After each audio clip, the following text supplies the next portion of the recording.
Come inside and I'll show you an entry-level lithium upgrade to this brand new Jayco Swift.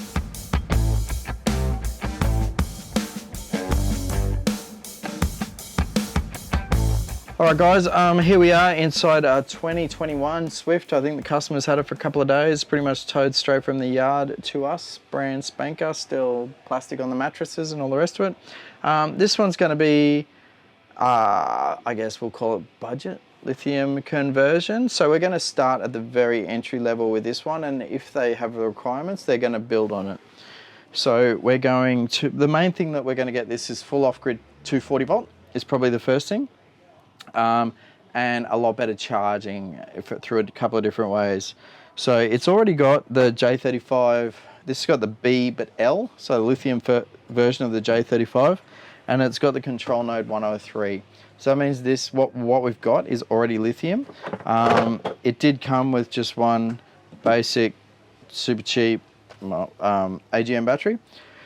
So we're gonna flick the AGM battery, we're gonna fit an Invicta 200 lithium battery here.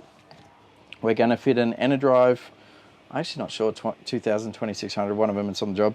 Inverter in here, that should sit in here quite nicely. We're going to fit a Redarc DcDc charger that's obviously going to handle the charge while we're driving. And we're going to fit a CommLink. So that way, this van is designed to monitor on an app. So they use the J-Hub app. And with the CommLink, it means that everything will go now through the app, and the app will read true and correct for all the percentages and battery left. So yeah, inverter, DcDc charger, CommLink, 200 amp lithium battery. We're leaving the solar as it is just to see how they go. We can always add in more. It is a pretty small roof, so we won't be able to get that much up there, but we'll do our best if it comes to it. And that's really it. So what that'll give them is heaps and heaps and heaps of battery power. It'll give them full off-grid 240. It will mean it'll charge really well while it drives. And I think the customer's got an array of solar panels for blankets that will obviously top up the solar as well. So with this little van, this thing's going to be great. And it actually, we were all looking up then, it does not have aircon, so that won't be a requirement. So 1-200 will be heaps and heaps for this thing.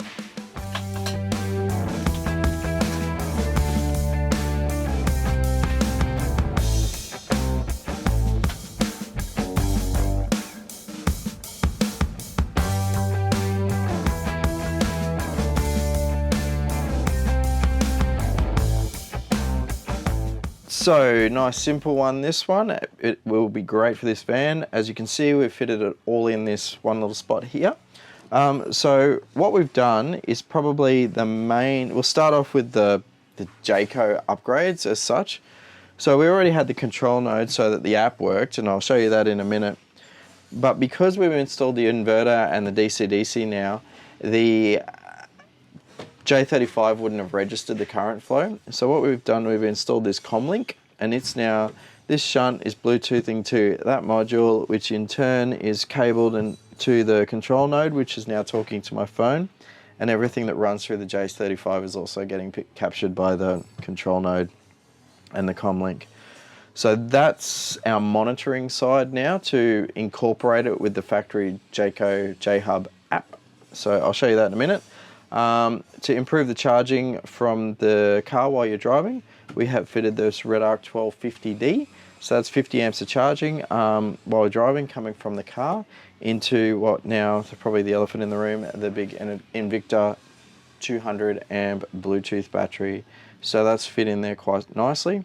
So that also has a Bluetooth app, but it'll only tell us what's going in and out of that. The Jayco app will give us, water tanks and also solar and so on, because we're still using the J35 as a solar regulator.